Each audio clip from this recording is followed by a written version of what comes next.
ನನ್ನಿಂದ ಏನೂ ಆಗುವುದಿಲ್ಲವೆಂದು ಒಂಟಿಯಾಗಿ ಅಳುತ್ತಾ ಕುಳಿತುಕೊಂಡರೆ ನಿನಗೆ ನೀನೇ ಶತ್ರು. ನನ್ನಿಂದ ಎಲ್ಲವೂ ಸಾಧ್ಯವೆಂದು ಎದ್ದು ನಿಂತರೆ ನಿನಗೆ ನೀನೇ ಮಿತ್ರ. ಕುದುರೆ ಎಷ್ಟೇ ಚೆನ್ನಾಗಿ ಓಡಿದರೂ ಕೂಡ ಚಾಟಿ ಏಟು ತಪ್ಪಿದ್ದಲ್ಲ.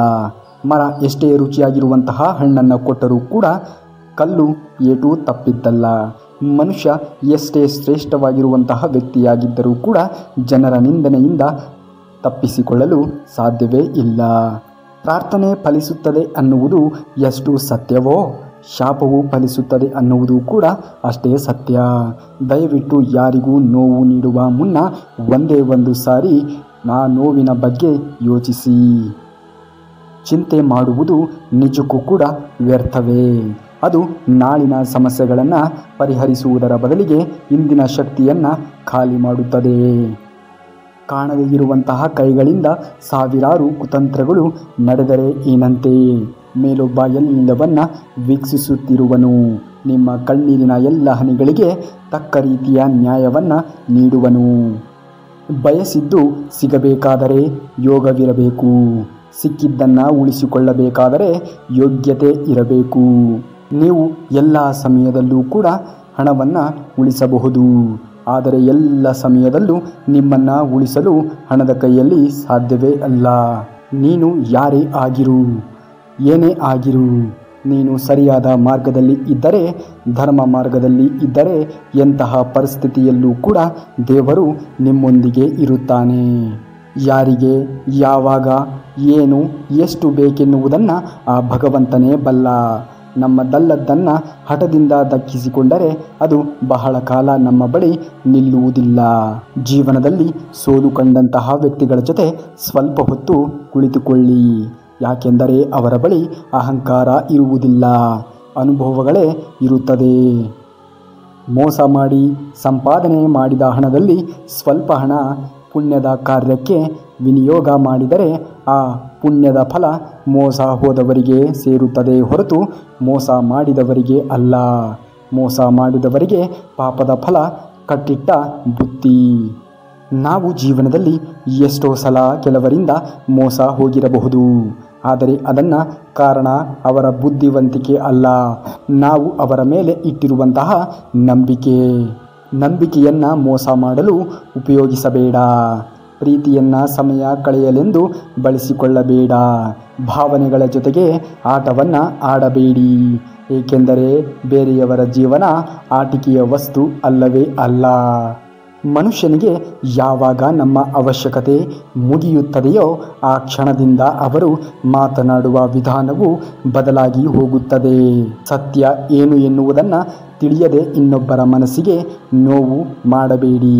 ಯಾಕೆಂದರೆ ನಿಮಗೆ ಸತ್ಯ ತಿಳಿಯುವಷ್ಟರಲ್ಲಿ ಅವರು ನಿಮ್ಮ ಮೇಲೆ ಇಟ್ಟಿರುವಂತಹ ಪ್ರೀತಿ, ನಂಬಿಕೆ, ವಿಶ್ವಾಸ ಕಳೆದುಕೊಂಡಿರುತ್ತೀರಿ. ನಾಣ್ಯಕ್ಕೆ ಹೇಗೆ ಎರಡು ಮುಖವೋ ಹಾಗೆ ಮನುಷ್ಯರಿಗೂ ಕೂಡ ಎರಡು ಮುಖ. ಹೊರಗೊಂದು ಒಳಗೊಂದು. ಅವಶ್ಯಕತೆಗೆ ತಕ್ಕಂತೆ ಬದಲಾಯಿಸುತ್ತಾರೆ. ಇದುವೇ ವಾಸ್ತವಿಕತೆಯ ಸತ್ಯ. ಕೆಳಗೆ ಬಿದ್ದರೆ ಒಡೆದು ಹೋಗುವ ಫೋನ್ಗೆ ಬಹಳ ಬೆಲೆ ಕೊಡುತ್ತೇವೆ.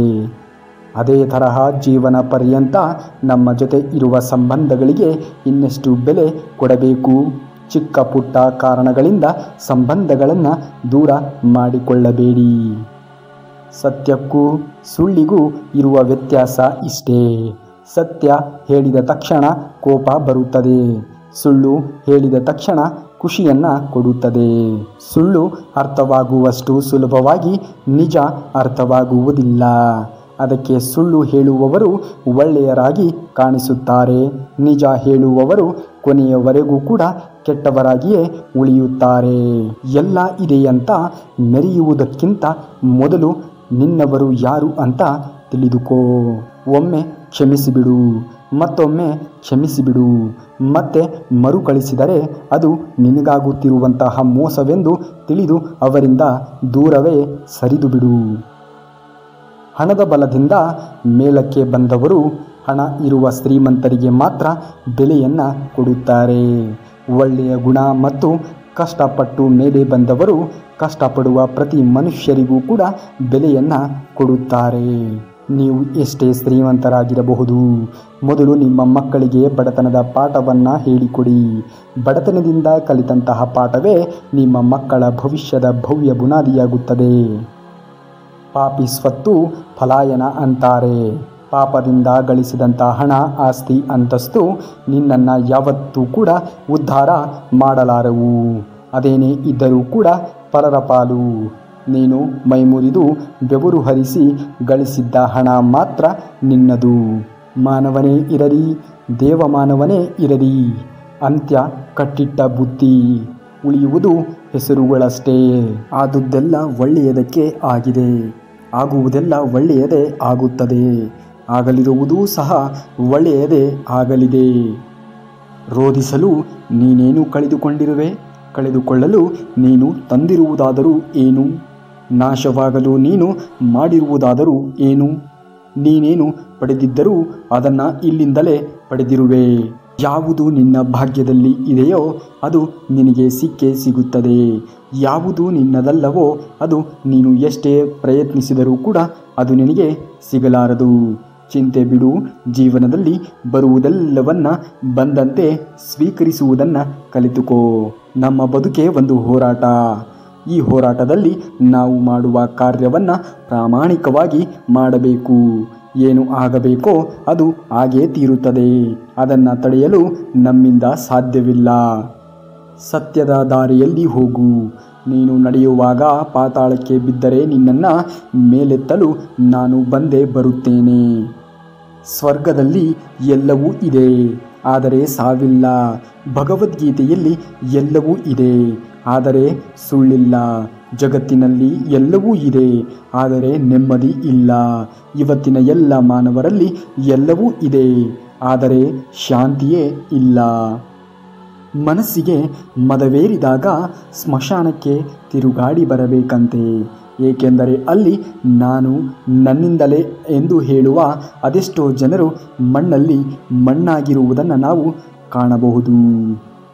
ಭಗವಂತನು ತಡ ಮಾಡಿದರೂ ಕೂಡ ನ್ಯಾಯವನ್ನೇ ಮಾಡುತ್ತಾನೆ, ಆದರೆ ಅನ್ಯಾಯ ಎಂದಿಗೂ ಕೂಡ ಮಾಡುವುದಿಲ್ಲ. ತಡ ಮಾಡುವುದರ ಹಿಂದೆ ಅದ್ಭುತಗಳು ನಡೆಯುತ್ತದೆ.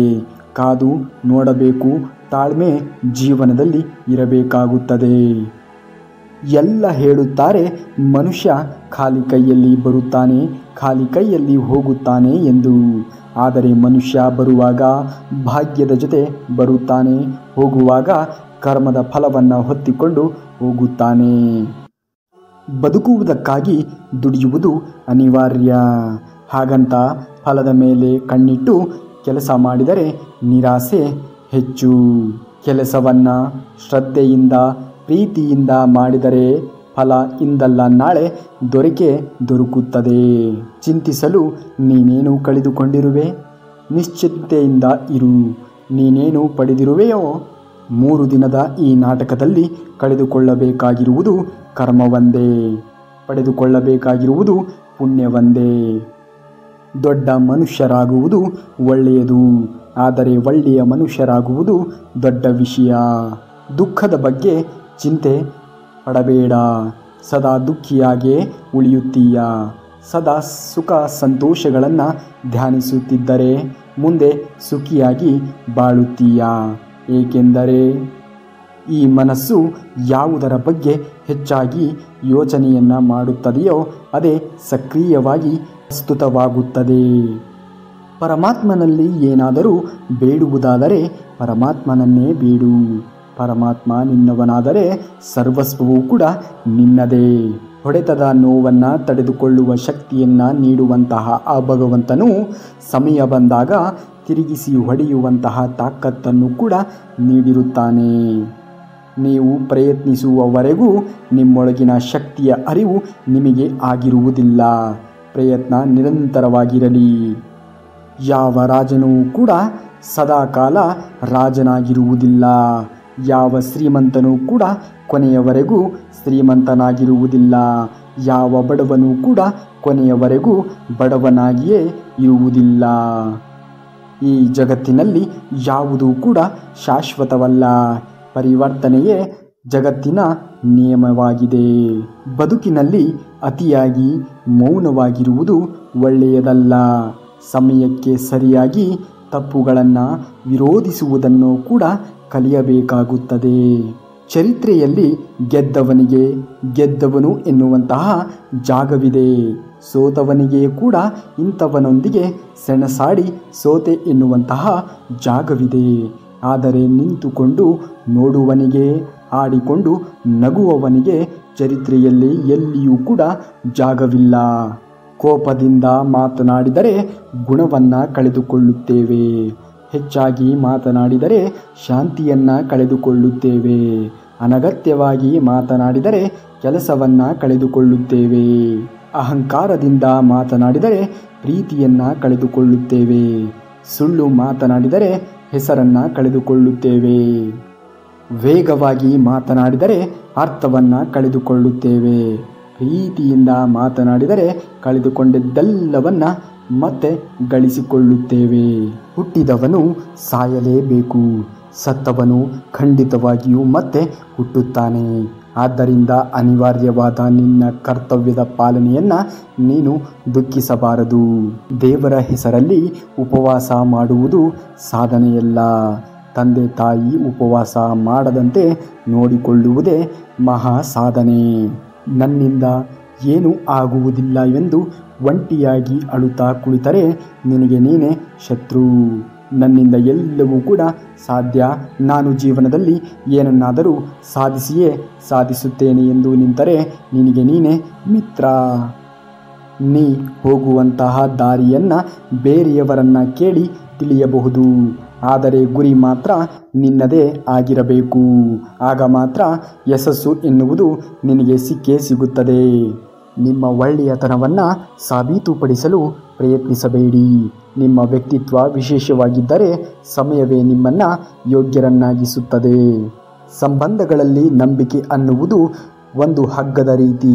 ಅದು ಒಮ್ಮೆ ತುಂಡಾದರೆ ಗಂಟು ಹಾಕುವುದು ಮೊದಲಿನ ಹಾಗೆ ಅದು ನೇರವಾಗಿ ಇರುವುದಿಲ್ಲ, ಗಂಟು ಗಂಟಾಗಿ ಉಳಿದು ಬಿಡುತ್ತದೆ. ಮರದ ಮೇಲೆ ಕುಳಿತ ಹಕ್ಕಿಯು ಕೊಂಬೆ ಮುರಿದು ಬಿದ್ದರೂ ಭಯ ಪಡುವುದಿಲ್ಲ, ಏಕೆಂದರೆ ಅದು ನಂಬಿರುವುದು ತನ್ನ ರೆಕ್ಕೆಗಳನ್ನು ವಿನಃ ಕೊಂಬೆಗಳನ್ನು ಅಲ್ಲ. ನಮ್ಮ ಸಾಮರ್ಥ್ಯದ ಮೇಲೆ ಸದಾ ನಂಬಿಕೆ ಇರಬೇಕು. ಯಾವ ವ್ಯಕ್ತಿಯು ಕೆಟ್ಟ ದಿನಗಳನ್ನು ತನ್ನ ಜೀವನದಲ್ಲಿ ನೋಡಿರುತ್ತಾನೆಯೋ ಅವನು ಎಂದಿಗೂ ಕೂಡ ಬೇರೆಯವರಿಗೆ ಕೆಟ್ಟದ್ದನ್ನು ಬಯಸುವುದಿಲ್ಲ. ಮನುಷ್ಯನೊಳಗಿರುವ ಸೂಕ್ತ ಶಕ್ತಿಯನ್ನು ಯಾವುದು ವ್ಯಕ್ತಗೊಳಿಸುವಂತೆ ಮಾಡುವುದೋ ಅದೇ ಪುಣ್ಯ.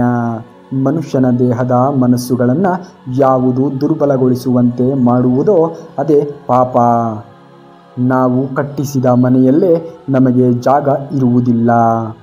ಇಷ್ಟೇ ಮನುಷ್ಯನ ಜೀವನ. ನಾವು ಸತ್ತ ಮೇಲೆ ನಮ್ಮನ್ನು ಮುಟ್ಟಿದ ನಮ್ಮವರೇ ಸ್ನಾನ ಮಾಡದೆ ಮನೆಯೊಳಗೆ ಕಾಲಿಡುವುದಿಲ್ಲ. ಅಂತಹದರಲ್ಲಿ ಆ ಅಹಂಕಾರ, ದೊಡ್ಡತನ ತೋರಿಸುವುದರಲ್ಲಿ ಯಾವುದೇ ಅರ್ಥ ಇರುವುದಿಲ್ಲ. ಕೋಟಿ ಕೋಟಿ ಹಣ ಇದ್ದರೂ ಕೂಡ ಬದುಕುಳಿಯುವುದು ಋಣ ಇದ್ದಷ್ಟು ಮಾತ್ರ, ಹಣ ಇದ್ದಷ್ಟು ಅಲ್ಲ. ನಿನ್ನ ತಪ್ಪು ಇಲ್ಲದೆ ಯಾರೇ ನಿನ್ನನ್ನು ನಿಂದಿಸಿದರೂ ಪ್ರತೀಕಾರ ತೀರಿಸಲು ನಿನ್ನ ಕೈಯಲ್ಲಿ ಆಗದಿದ್ದರೂ ಕಾಲ ಅವರನ್ನು ತಪ್ಪದೆ ಶಿಕ್ಷಿಸುತ್ತದೆ. ಏಕೆಂದರೆ ಅವರು ಮಾಡಿದ ಕರ್ಮಗಳಿಗೆ ಅವರೇ ಶಿಕ್ಷೆಯನ್ನು ಅನುಭವಿಸಬೇಕಾಗುತ್ತದೆ. ನಂಬಿ ಬದುಕುವುದು ಬೇರೆ, ನಂಬಿಸುತ್ತಾ ಬದುಕುವುದು ಬೇರೆ. ನಂಬಿ ಬದುಕುವುದರಲ್ಲಿ ಭಕ್ತಿ ಇರುತ್ತದೆ, ನಂಬಿಸುತ್ತಾ ಬದುಕುವುದರಲ್ಲಿ ಸ್ವಾರ್ಥವಿರುತ್ತದೆ. ಬದುಕಲು ಎರಡು ಮಾರ್ಗಗಳಿವೆ. ಮೊದಲನೆಯದು ತನಗೆ ಇಷ್ಟವಾದದ್ದನ್ನು ಸಾಧಿಸಲು ಪ್ರಯತ್ನಿಸಿ, ಮತ್ತು ಎರಡನೆಯದು ಸಾಧಿಸಿದ್ದನ್ನು ಇಷ್ಟಪಡಬೇಕು. ಬಿಟ್ಟು ಹೋಗುವವರು ಏನೋ ಒಂದು ನೆಪ ಹೇಳಿ ಬಿಟ್ಟು ಹೋಗುತ್ತಾರೆ. ಕಳೆದುಕೊಂಡವರು ಮರಳಿ ಬರಬಹುದೇನೋ ನಿರೀಕ್ಷೆಯಲ್ಲಿ ಕಾಲ ಕಳೆಯುತ್ತಾರೆ. ಭಗವಂತನಲ್ಲಿ ನಂಬಿಕೆ ಇಟ್ಟರೆ ಅವರಿಗಿಂತ ಉತ್ತಮವಾದವರನ್ನೇ ನಿನ್ನ ಜೊತೆಗೂಡಿಸುತ್ತಾನೆ. ಪರಿವರ್ತನೆಯೇ ಜಗದ ನಿಯಮ. ಈಗಿನ ಕಾಲದಲ್ಲಿ ಹಣಬಲ ಇಲ್ಲ ಅಂದರೆ ಜನಬಲ ಕೂಡ ಸ್ವಲ್ಪ ಕಷ್ಟವೇ. ಆದರೆ ವ್ಯಕ್ತಿ ಒಳ್ಳೆಯವನಾಗಿದ್ದರೆ ದೇವರ ಬಲ ಮಾತ್ರ ಇದ್ದೇ ಇರುತ್ತದೆ. ಪೆಟ್ಟು ತಿಂದಿದ್ದಕ್ಕೆ ಕಲ್ಲು ನಿಗ್ರಹವಾಯಿತು. ಆದರೆ ಪೆಟ್ಟು ಕೊಟ್ಟ ಸುತ್ತಿಗೆಯಾಗಿಯೇ ಉಳಿಯಿತು. ನೋವು ಕೊಡುವವರು ಹಾಗೆಯೇ ಉಳಿಯುತ್ತಾರೆ. ನೋವನ್ನು ಉಂಡವರು ಜ್ಞಾನಿಗಳಾಗಿರುತ್ತಾರೆ. ಸೋತೆ ಎಂದು ಚಿಂತೆ ಪಡಬೇಡ. ಜೀವನ ಇಷ್ಟೇನಾ ಎಂದು ಮರುಗಬೇಡ. ಎಲ್ಲವನ್ನ ಕಳೆದುಕೊಂಡೆ ಎಂದು ಕೊರಗಬೇಡ. ನಿನಗಿಂತ ಕೆಳಗಿನವರನ್ನ ನೋಡಿ ನೀನು ಸಮಾಧಾನ ಪಡು. ದೇವರು ಯಾರನ್ನೂ ಕೈ ಬಿಡುವುದಿಲ್ಲ. ದೇವರಲ್ಲಿ ನಂಬಿಕೆ ಇಡು. ನಂಬಿಕೆಯೇ ದೇವರು.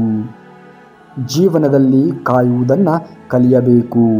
ಎಲ್ಲವೂ ನಡೆಯುವುದು ಸಮಯಕ್ಕೆ ಸರಿಯಾಗಿ ಹೊರತು ನಮ್ಮ ಅವಸರಕ್ಕೆ ತಕ್ಕಂತೆ ಅಲ್ಲ. ಎಲ್ಲ ಸಮಯದಲ್ಲೂ ನೀವು ದುಡ್ಡು ಉಳಿಸಬಹುದು. ಆದರೆ ಎಲ್ಲ ಸಮಯದಲ್ಲೂ ನಿಮ್ಮನ್ನು ದುಡ್ಡು ಉಳಿಸಲು ಸಾಧ್ಯವೇ ಇಲ್ಲ. ಒಂದು ಮಾತನ್ನು ಯಾವಾಗಲೂ ನೆನಪಿನಲ್ಲಿ ಇಟ್ಟುಕೊಳ್ಳಿ. ಈ ಮುಖ, ಈ ಸೌಂದರ್ಯ, ಈ ದೇಹ ಎಲ್ಲವೂ ನಾವು ಸಾಲದಲ್ಲಿ ಪಡೆದಿದ್ದೇವೆ. ಸಮಯ ಬಂದಾಗ ಇವುಗಳ ಮಾಲೀಕನಿಗೆ ನಾವು ಎಲ್ಲವನ್ನ ಹಿಂದಿರುಗಿಸಲೇಬೇಕು. ಋಣ ಮುಗಿದ ತಕ್ಷಣ ನಾವೆಲ್ಲರೂ ಹೊರಡಲೇಬೇಕು. ಅಪಘಾತ, ಆತ್ಮಹತ್ಯೆ, ಹೃದಯಾಘಾತ ಇವೆಲ್ಲವೂ ಕಾರಣ ಮಾತ್ರ. ಅವಶ್ಯಕತೆ ಇದ್ದರೂ ಇಲ್ಲದಿದ್ದರೂ ಯಾವಾಗಲೂ ಒಂದೇ ಥರ ಇರಿ. ನಟಿಸುವ ಸಂಬಂಧಗಳು ಯಾವತ್ತಿಗೂ ಕೂಡ ಶಾಶ್ವತವಲ್ಲ. ಇನ್ನೊಬ್ಬರ ಮೇಲೆ ದ್ವೇಷ ಸಾಧಿಸುವುದು ನಾವು ವಿಷವನ್ನು ಕುಡಿದು ಇನ್ನೊಬ್ಬರು ಸಾಯಲಿ ಅಂತ ಕಾಯುತ್ತಾ ಕುಳಿತಂತೆ. ಮನಸ್ಸಿನಲ್ಲಿ ಕೊಳುಕು ತುಂಬಿಕೊಂಡು ಹೊರಗಡೆ ಚಿನ್ನದಂತೆ ಹೊಳೆಯುವ ಬದಲು ಒಳಗಡೆ ಜೇನಿನಂತೆ ಸಿಹಿ ತುಂಬಿಕೊಂಡು ಹೊರಗಡೆ ಮಣ್ಣಿನ ಮಡಕೆಯಂತೆ ಇದ್ದರೂ ಪರವಾಗಿಲ್ಲ, ಹೊಳೆಯುವುದು ಮುಖ್ಯವಲ್ಲ. ಒಳ್ಳೆಯ ಮನಸ್ಸು ಇರುವುದು ಮುಖ್ಯ. ಉಪ್ಪಿನಂತೆ ಕಟು ಮಾತನ್ನ ಕೇಳುವನು ನಿಜ ಸ್ನೇಹಿತ. ಸಕ್ಕರೆಯಂತೆ ಸಿಹಿ ಮಾತನಾಡುವವ ನಯವಂಚಕ. ಅದಕ್ಕೆ ಉಪ್ಪಿನಲ್ಲಿ ಹುಳು ಬಿದ್ದಂತಹ ಇತಿಹಾಸವೇ ಇಲ್ಲ. ಇತಿಹಾಸದಲ್ಲಿ ಹುಳು ಬೀಳದೆ ಇರುವಂತಹ ಸಿಹಿಯೇ ಇಲ್ಲ. ನಾವೇ ನಮ್ಮವರಿಗೆ ಮೂರನೇ ವ್ಯಕ್ತಿ ಆದಾಗ ಅವರಲ್ಲಿ ವಾದ ಮಾಡಿ ಪ್ರಯೋಜನವೇ ಇಲ್ಲ. ಎಲ್ಲವೂ ಅವರವರ ಇಚ್ಛೆ. ನಮ್ಮ ಪಾಡಿಗೆ ನಾವು ಇರಬೇಕು ಅಷ್ಟೇ. ಮತ್ತೆ ಯಾರಿಗೂ ಕೂಡ ಭಾರವಾಗದೇ ಇರಬೇಕು. ಸಂತಸದ ಸಮಯದಲ್ಲಿ ಚಪ್ಪಾಳೆ ತಟ್ಟುವ 10 ಬೆರಳುಗಳಿಗಿಂತ ದುಃಖದ ಸಮಯದಲ್ಲಿ ಕಣ್ಣೀರು ಒರೆಸುವಂತಹ 1 ಬೆರಳು ಶ್ರೇಷ್ಠವಾಗಿರುತ್ತದೆ. ಮನಸ್ಸು ಸಿರಿವಂತವಾದರೆ ನಮ್ಮಲ್ಲಿ ಸಂಪತ್ತು ಇಲ್ಲವಾದರೂ ಕೂಡ ನಾವು ಸಿರಿವಂತರೇ. ನಮ್ಮಲ್ಲಿ ಸಂಪತ್ತು ಇದ್ದರೂ ಕೂಡ ಮನಸ್ಸೇ ಬಡವವಾಗಿದ್ದರೆ ನಾವು ಬಡವರೇ. ಸಂತೃಪ್ತಿಗಿಂತ ಮಿಗಿಲಾದಂತಹ ಸಂಪತ್ತು ಮತ್ತೊಂದಿಲ್ಲ. ಚುಚ್ಚಿ ಮಾತನಾಡಿ ನಮ್ಮ ಮನಸ್ಸನ್ನು ನೋಯಿಸುವವರಿಗೆ ನಮ್ಮ ಮೌನವೇ ಉತ್ತರವಾಗಿರಬೇಕು. ಯಾಕೆಂದರೆ ಅವರಿಗೆ ನಮಗಿಂತ ಒಳ್ಳೆಯ ಉತ್ತರವನ್ನು ಕಾಲವೇ ಕೊಡುತ್ತದೆ. ಕೆಲವೊಂದು ಸಲ ನಮ್ಮ ತಪ್ಪೇ ಇಲ್ಲದಿದ್ದರೂ ಕೂಡ ರಾಜಿಯಾಗಿ ಬಿಡಬೇಕು. ಹಾಗಂತ ಅದು ನಮ್ಮ ಬಲಹೀನತೆ ಅಲ್ಲ. ನಾವು ನಮ್ಮ ಅಹಂನ ಬಿಟ್ಟು ನಮ್ಮ ನಡುವಿನ ಸಂಬಂಧಕ್ಕೆ ಕೊಡುವಂತಹ ಅತ್ಯಮೂಲ್ಯವಾಗಿರುವಂತಹ ಬೆಲೆ. ನಿಮಗೆ ತಲುಪಬೇಕಾಗಿರುವಂತಹ ಪಾಲನ್ನು ಕೇಳಿ ನೋಡಿ. ಎಲ್ಲ ಸಂಬಂಧಗಳ ಮುಖವಾಡ ಕಳಚಿ ಬೀಳುತ್ತದೆ. ನಿಮಗೆ ಸಿಗುವ ಪಾಲನ್ನು ಬಿಟ್ಟು ನೋಡಿ. ಎಲ್ಲ ಸಂಬಂಧಗಳು ಮುಳ್ಳುಗಳು ಗುಲಾಬಿಗಳಾಗಿ ಬದಲಾಗುತ್ತದೆ. ಒಂದು ಸಂಬಂಧವನ್ನು ಉಳಿಸಿಕೊಳ್ಳಲು ಎಷ್ಟೋ ಸಾರಿ ಬೇಕಾದರೂ ಕೂಡ ಸೋಲಬಹುದು. ಆದರೆ ಅದನ್ನೇ ನಿನ್ನ ದೌರ್ಬಲ್ಯವೆಂದು ತಿಳಿದುಕೊಂಡರೆ ಆ ಸಂಬಂಧದ ಮುಂದುವರಿಸುವುದು ಅವಶ್ಯಕತೆ ಇರುವುದಿಲ್ಲ. ಯಾಕೆಂದರೆ ಮನುಷ್ಯನಿಗೆ ಸ್ವಾಭಿಮಾನ ಕೂಡ ತುಂಬಾ ಮುಖ್ಯವಾಗಿರುತ್ತದೆ, ತಿಳಿದಿರಲಿ. ಮರಣ ಹೊಂದಿದ ನಂತರ ಶವದ ಮೇಲೆ ಬಿದ್ದು ಬಿದ್ದು ಅಳುವ ಸಂಬಂಧಗಳಿಗಿಂತ ಬದುಕಿದಾಗ ಜೀವನದಲ್ಲಿ ಕೆಳಗಡೆ ಬೀಳದಂತೆ ಜೋಪಾನವಾಗಿ ನೋಡಿಕೊಳ್ಳುವಂತಹ ಸಂಬಂಧಗಳೇ ನಿಜವಾಗಿರುವಂತಹ ಸಂಬಂಧಗಳು. ಹಣವನ್ನು ಕೊಟ್ಟು ನೋಡು, ಸಂಬಂಧಗಳು ನಿನ್ನ ಮೇಲೆ ಹೂವನ್ನು ಎರಚುತ್ತವೆ. ಅದೇ ಕೊಟ್ಟಂತಹ ಹಣವನ್ನು ಕೇಳಿ ನೋಡು, ಅದೇ ಸಂಬಂಧಗಳು ನಿನ್ನ ಮೇಲೆ ಮಣ್ಣನ್ನು ಎರಚುತ್ತವೆ. ಯಾವ ಸಂಬಂಧ ನಮ್ಮ ಕಣ್ಣಿನಿಂದ ನೀರು ತರಿಸುತ್ತವೆಯೋ ಅದಕ್ಕಿಂತ ಆಳವಾದ ಸಂಬಂಧ ಮತ್ತೊಂದಿಲ್ಲ. ಯಾವ ಸಂಬಂಧ ನಾವು ಅಳುತ್ತಿರುವುದನ್ನು ಸುಮ್ಮನೆ ಇದ್ದು ಬಿಡುತ್ತವೆಯೋ ಅಂತಹ ದುರ್ಬಲವಾಗಿರುವಂತಹ ಸಂಬಂಧ ಮತ್ತೊಂದಿಲ್ಲ. ಸಂಬಂಧಗಳು ಮೋಡಗಳು ಇದ್ದ ಹಾಗೆ, ಎಷ್ಟು ಹತ್ತಿರ ಬರುತ್ತವೆಯೋ ಅಷ್ಟೇ ಕತ್ತಲೆ, ಎಷ್ಟು ದೂರ ಇರುತ್ತವೆಯೋ ಅಷ್ಟೇ ಬೆಳಕು. ನಿನ್ನೆಯ ಬಗ್ಗೆ ಯೋಚಿಸಿ ನಾಳೆಯದನ್ನು ಹಾಳು ಮಾಡಿಕೊಳ್ಳಬೇಡ. ಇವತ್ತಿನ ದಿನವನ್ನು ನೀನು ಸರಿಯಾಗಿ ಬಳಸಿಕೋ. ಜೀವನ ಅನ್ನುವುದು ಪೈಪೋಟಿ ಅಲ್ಲ. ನಮ್ಮ ಬದುಕನ್ನು ನಾವೇ ಅನುಭವಿಸುತ್ತಾ ಖುಷಿ ಪಡಬೇಕು ವಿನಃ ಇನ್ನೊಬ್ಬರ ಸಂತೋಷವನ್ನು ನೋಡಿ ಇರುವ ಸುಖವನ್ನು ಕಳೆದುಕೊಳ್ಳಬಾರದು. ಜೀವನದಲ್ಲಿ ಆದಷ್ಟು ಸಂತೋಷದಿಂದ ಇರಲು ಪ್ರಯತ್ನಿಸಿ. ಇನ್ನು ಎಷ್ಟು ಸಮಯ ಉಳಿದಿದೆ ಎನ್ನುವುದು ಯಾರಿಗೂ ಕೂಡ ಗೊತ್ತಿಲ್ಲ. ಇಲ್ಲಿ ಎಲ್ಲರೂ ಕಾಣದ ಕೈ ಗೊಂಬೆಗಳು ಮಾತ್ರ. ಮಾನಸಿಕ ಬಲಹೀನ ಆದವನು ಸೇಡನ್ನು ತೀರಿಸಿಕೊಳ್ಳುತ್ತಾನೆ. ಶಕ್ತಿಶಾಲಿ ಅತಿ ಬೇಗ ಕ್ಷಮಿಸಿಬಿಡುತ್ತಾನೆ. ಬುದ್ಧಿವಂತ ಮರೆತು ಬಿಡುತ್ತಾನೆ. ನೀನು ಶಕ್ತಿಶಾಲಿ, ಬುದ್ಧಿವಂತರಾಗು. ಎಲ್ಲರ ತಪ್ಪುಗಳನ್ನು ಕ್ಷಮಿಸಿಬಿಡು ಮತ್ತು ಮರೆತು ಬಿಡು. ನೀನು ಒಳ್ಳೆಯ ಮಾರ್ಗದಲ್ಲಿಯೇ ಸಾಗುತ್ತಿದ್ದೇನೆ ಎಂಬ ಆತ್ಮವಿಶ್ವಾಸ ಇದ್ದರೆ ಬೇರೆಯವರ ಮಾತಿಗೆ ತಲೆ ಕೆಡಿಸಿಕೊಳ್ಳಬೇಡ. ನಿನ್ನಷ್ಟಕ್ಕೆ ನೀನು ಮುನ್ನುಗ್ಗು. ಹೇಗಿದ್ದರೂ ಜನ ಆಡಿಕೊಳ್ಳುತ್ತಾರೆ. ಆ ಮಾತುಗಳನ್ನು ಲೆಕ್ಕಿಸದೆ ಮುಂದೆ ಸಾಗು. ಇನ್ನೊಂದು ದಿನ ಆ ಜನರೇ ನಿನಗೆ ಶರಣಾಗತಿಯಾಗುತ್ತಾರೆ. ಪ್ರಾರ್ಥನೆಗಳು ಫಲಿಸುತ್ತವೆ ಎನ್ನುವುದು ಎಷ್ಟು ಸತ್ಯವೋ ಶಾಪಗಳು ಫಲಿಸುತ್ತವೆ ಅನ್ನುವುದು ಕೂಡ ಅಷ್ಟೇ ಸತ್ಯ. ದಯವಿಟ್ಟು ಯಾರಿಗೂ ಕೂಡ ನೋವು ನೀಡುವ ಮುನ್ನ ಒಂದೇ ಒಂದು ಬಾರಿ ಯೋಚನೆಯನ್ನು ಮಾಡಿ. ಈ ಜೀವನದ ಬಗ್ಗೆ ತುಂಬ ಯೋಚನೆ ಮಾಡಿರಿ. ನಾನು ತುಂಬ ಯೋಚನೆ ಮಾಡಿ ನಿಮಗೆ ಈ ಜೀವನವನ್ನು ಕೊಟ್ಟಿದ್ದೇನೆ. ಈ ಭೂಮಿಯ ಋಣ ಮುಗಿದಿಲ್ಲ ಎಂದಾದರೆ ಎಂತಹ ರೋಗ ಬಂದರೂ ಏನೂ ಆಗುವುದಿಲ್ಲ. ಋಣ ಮುಗಿಯಿತು ಎಂದರೆ ನಮ್ಮ ತರಕ್ಕೆ ಹಣ ರಾಶಿ ಸುರಿದರೂ ಕೂಡ ನಾವು ಉಳಿಯುವುದಿಲ್ಲ. ಧರ್ಮೋ ರಕ್ಷತಿ ರಕ್ಷಿತಃ. ಓದುವುದನ್ನು ಬರೆಯುವುದನ್ನು ಕಲಿಯುವುದು ವಿದ್ಯಾಭ್ಯಾಸವಲ್ಲ, ವಿವೇಕವನ್ನು ಕಲಿಸುವುದೇ ನಿಜವಾದ ವಿದ್ಯಾಭ್ಯಾಸ. ಎದುರಾಳಿ ಎಷ್ಟೇ ಒಳ್ಳೆಯವನಾಗಿದ್ದರೂ ಆತ ಒಳ್ಳೆಯ ಧರ್ಮದ ಪಕ್ಷದಲ್ಲಿದ್ದರೆ ಆ ಧರ್ಮವೇ ಅವನ್ನ ಕಾಪಾಡುವುದು. ಒಂದು ವೇಳೆ ಅವನು ಅಧರ್ಮದ ಪಕ್ಷದಲ್ಲಿ ಇದ್ದರೆ ಸೋಲಲೇಬೇಕು. ಇಲ್ಲದಿದ್ದರೆ ಧರ್ಮ ಸೋಲುತ್ತದೆ, ಅಧರ್ಮ ಗೆಲ್ಲುತ್ತದೆ. ನಿನ್ನಲ್ಲಿರುವುದನ್ನು ಕೊಟ್ಟು ನೋಡು. ನಿಮ್ಮಂತಹ ಶ್ರೇಷ್ಠ ವ್ಯಕ್ತಿ ಯಾರೂ ಇಲ್ಲ. ಕೊಟ್ಟಿರುವುದನ್ನು ಮರಳಿ ಕೇಳಿ. ನಿಮ್ಮಂತಹ ದುಷ್ಟ ವ್ಯಕ್ತಿ ಯಾರೂ ಇರುವುದಿಲ್ಲ. ಇದು ಇವತ್ತಿನ ವಾಸ್ತವಿಕತೆ. ಇನ್ನೊಬ್ಬರ ತುಳಿತಕ್ಕೆ ಸಿಗದೆ ಆಡಿಕೊಳ್ಳುವ ಬಾಯಿಗೆ ತುತ್ತಾಗದೆ ಯಾರೂ ಬೆಳೆದಿಲ್ಲ. ಮನುಷ್ಯ ಒಳ್ಳೆಯವನಾಗಿದ್ದರೂ ಮಾತನಾಡುತ್ತಾರೆ, ಕೆಟ್ಟವನಾಗಿದ್ದರೂ ಮಾತನಾಡುತ್ತಾರೆ. ಎಲ್ಲರೂ ಎಲ್ಲರಿಗೂ ಒಳ್ಳೆಯವರಾಗಿರಲು ಹೇಗೆ ಸಾಧ್ಯ? ಹಾಗೆಯೇ ಎಲ್ಲರೂ ಎಲ್ಲರಿಗೂ ಕೆಟ್ಟವರಾಗಿರಲು ಸಾಧ್ಯವಿಲ್ಲ. ಖುಷಿಯನ್ನು ಹುಡುಕಬೇಕು. ಏಕೆಂದರೆ ಸಿಗದೇ ಇರುವುದರಿಂದ ಎಷ್ಟೇ ಓಡಿ ಹೋದರೂ ನಿಮಗೆ ಹೆಚ್ಚು ನೋವೇ ಸಿಗುತ್ತದೆ. ಅಹಿತಕರ ಘಟನೆ ನಡೆದಾಗ ಕೋಪ ಬರಬಹುದು, ಆದರೆ ನಿಮ್ಮನ್ನು ಕೋಪದ ಕೈ ಎಂದಿಗೂ ಕೂಡ ಮಾಡಬೇಡಿ. ಕೋಪ ಬಂದಾಗ ಕೋಪ ಉಳಿಯುವ ತನಕ ಮೌನವಾಗಿರಿ. ಇದರಿಂದಾಗುವ ಅನಾಹುತಗಳು ತಪ್ಪಿ ಹೋಗುತ್ತವೆ. ಕಾಮ ಕ್ರೋಧದ ಬಗ್ಗೆ ಕೃಷ್ಣ ಭಗವದ್ಗೀತೆಯಲ್ಲಿ ಅನೇಕ ಬಾರಿ ನಿಮ್ಮನ್ನು ಎಚ್ಚರಿಸುತ್ತಾನೆ. ನೆಮ್ಮದಿಯ ಜೀವನಕ್ಕೆ ಕೋಪ ಮತ್ತು ಅಹಂಕಾರಗಳು ಮಾರಕ ಎಂದಿದ್ದಾನೆ. ಏನಾಗುತ್ತದೆಯೋ ಎಂದು ಯೋಚಿಸಬೇಡಿ. ಯೋಚಿಸುತ್ತಾ ಎಂದೂ ಕೂಡ ನಿಲ್ಲಲೂ ಬೇಡಿ. ಏನಾದರೂ ಸಂಭವಿಸಿದರೂ ಅದು ನಮ್ಮ ಒಳಿತಿಗಾಗಿಯೇ. ಎಲ್ಲವೂ ದೇವರ ಇಚ್ಛೆಯಂತೆಯೇ ಸಂಭವಿಸುತ್ತದೆ. ಪ್ರತಿ ವ್ಯಕ್ತಿಯಲ್ಲೂ ಏನಾದರೂ ಪ್ರತಿಭೆ ಇದ್ದೇ ಇರುತ್ತದೆ. ಆದರೆ ಮನುಷ್ಯ ಬೇರೆಯವರ ರೀತಿ ಆಗಲು ಹೋಗಿ ಎಲ್ಲವನ್ನ ಹಾಳು ಮಾಡಿಕೊಂಡು ಬಿಡುತ್ತಾನೆ. ಯೋಚನೆ ಸುಂದರವಾಗಿದ್ದರೆ ಎಲ್ಲವೂ ಕೂಡ ಸುಂದರವಾಗಿಯೇ ಕಾಣಿಸುತ್ತದೆ. ಹೇಗೆ ಬೇರೆಯವರ ವರ್ತನೆ ನಿಮಗೆ ಇಷ್ಟ ಆಗುವುದಿಲ್ಲ, ಅದೇ ರೀತಿ ವರ್ತನೆಯನ್ನು ನೀವು ಬೇರೆಯವರೊಂದಿಗೆ ಮಾಡಬೇಡಿ.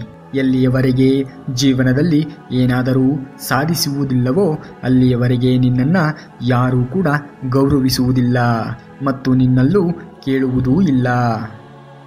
ಜೀವನದಲ್ಲಿ ಒಂದು ಪಾಠ ಕಲಿತಿದ್ದೇವೆ. ಗೆಳೆತನ ಮಾಡಿ ಅಥವಾ ಪ್ರೀತಿ ಮಾಡಿ, ಆದರೆ ಯಾರಿಂದಲೂ ಕೂಡ ಅಪೇಕ್ಷೆಯನ್ನು ಮಾತ್ರ ಮಾಡಲೇಬೇಡಿ. ಜನ ನಿಮ್ಮ ಬಗ್ಗೆ ಒಳ್ಳೆಯ ಅಭಿಪ್ರಾಯ ಇರಲಿ ಅಥವಾ ಅವರ ಬಗ್ಗೆ ನಿಮ್ಮ ಬಗ್ಗೆ ಅವರ ಮನಸ್ಸಿನಲ್ಲಿ ತಪ್ಪು ಕಲ್ಪನೆಗಳೇ ಇರಲಿ, ಯಾರ ಬಗ್ಗೆನೂ ನೀವು ಚಿಂತಿಸಿ ಕೊರಗಬೇಡಿ. ಯಾಕೆಂದರೆ ಈ ಬದುಕು ನಿಮ್ಮದು, ಬೇರೆಯವರದ್ದಲ್ಲ. ಮನುಷ್ಯ ಅಂದ ಮೇಲೆ ತಪ್ಪು ಹೆಜ್ಜೆ ಇಡುವುದು ಸಹಜ, ಆದರೆ ಅದರಿಂದ ಬೇಗ ಎಚ್ಚೆತ್ತುಕೊಳ್ಳುವುದು ಬುದ್ಧಿವಂತರ ಲಕ್ಷಣ.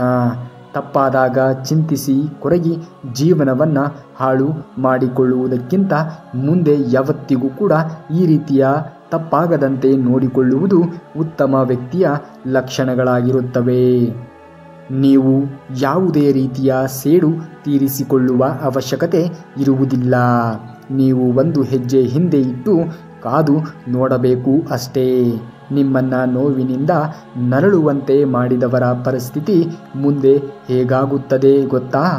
ನೀವೇ ಸ್ವಲ್ಪ ತಾಳ್ಮೆಯಿಂದ ಕಾದು ನೋಡಬೇಕು. ನಿಮ್ಮ ನೋವಿನಿಂದ ನರಳುವಂತೆ ಮಾಡಿದವರು ಕ್ರಮೇಣವಾಗಿ ತಮ್ಮನ್ನು ತಾವೇ ನೋವಿನಿಂದ ನರಳಿಸಿಕೊಳ್ಳುವಂತಹ ಪರಿಸ್ಥಿತಿ ಬಂದೇ ಬರುತ್ತದೆ. ಯಾವುದೇ ಕಾರಣಕ್ಕೂ ದುರಾಸೆಗಿನ ಇಟ್ಟುಕೊಳ್ಳಬೇಡಿ. ದ್ವೇಷವನ್ನು ಸಾಧಿಸಲೇಬೇಡಿ. ಇನ್ನೊಬ್ಬರ ಏಳಿಗೆಯನ್ನು ಕಂಡು ನೀವು ಅಸೂಯೆಯಂತೂ ಪಡಲೇಬೇಡಿ. ಇದರಿಂದ ಯಾವತ್ತಿಗೂ ಕೂಡ ನಿಮಗೆ ನೋವೇ ಹೊರತು ಸಂತೋಷ ಮಾತ್ರ ಸಿಗುವುದೇ ಇಲ್ಲ. ಸಾಧ್ಯವಾದರೆ ನಿಮ್ಮಿಂದ ಪ್ರೀತಿಯನ್ನು ಹಂಚಿ, ಶ್ರದ್ಧೆಯನ್ನು ಹಂಚಿ, ಇನ್ನೊಬ್ಬರಿಗೆ ಸಹಾಯವನ್ನು ಮಾಡಿ. ಅದರ 2 ಪಟ್ಟು ನಿಮಗೆ ಸುಖ, ಶಾಂತಿ, ನೆಮ್ಮದಿ ನಿಮ್ಮದಾಗುತ್ತದೆ. ಅದು ನಿಮಗೆ ಸಿಕ್ಕೇ ಸಿಗುತ್ತದೆ. ಎಲ್ಲಿಯ ತನಕ ಎಲ್ಲವನ್ನ ಸಹಿಸಿ ಸುಮ್ಮನೆ ಇರುತ್ತೀರಿಯೋ ಅಲ್ಲಿಯ ತನಕ ಮಾತ್ರ ಎಲ್ಲರೂ ಕೂಡ ನೀವು ಒಳ್ಳೆಯವರಾಗಿ ಕಾಣಿಸುತ್ತೀರಾ ಎಂದು ಹೇಳುತ್ತಾರೆ. ಒಂದು ವೇಳೆ ನೀವು ಅನುಭವಿಸಿದ ನೋವು, ಅನ್ಯಾಯವನ್ನು ಒಂದು ಸಲ ಬಾಯಿ ಬಿಟ್ಟರೆ ಆಗ ನೀವೇ ಎಲ್ಲರ ಕಣ್ಣಿಗೆ ಕೆಟ್ಟವರಂತೆ ಕಾಣಿಸುತ್ತೀರಿ. ಇನ್ನು ಇದೇ ರೀತಿಯಾಗಿರುವಂತಹ ಮಾಹಿತಿಗಳಿಗಾಗಿ ತಪ್ಪದೇ ನಮ್ಮ ಚಾನಲ್ನ ಸಬ್ಸ್ಕ್ರೈಬ್ ಮಾಡಿಕೊಳ್ಳಿ. ಈ ವಿಡಿಯೋಗೆ ಒಂದು ಲೈಕ್ ಮಾಡಿ. ಮುಂದಿನ ವಿಡಿಯೋದಲ್ಲಿ ಸಿಗುವವರೆಗೂ ಧನ್ಯವಾದ. ಕರುನಾಡಿಗೆ.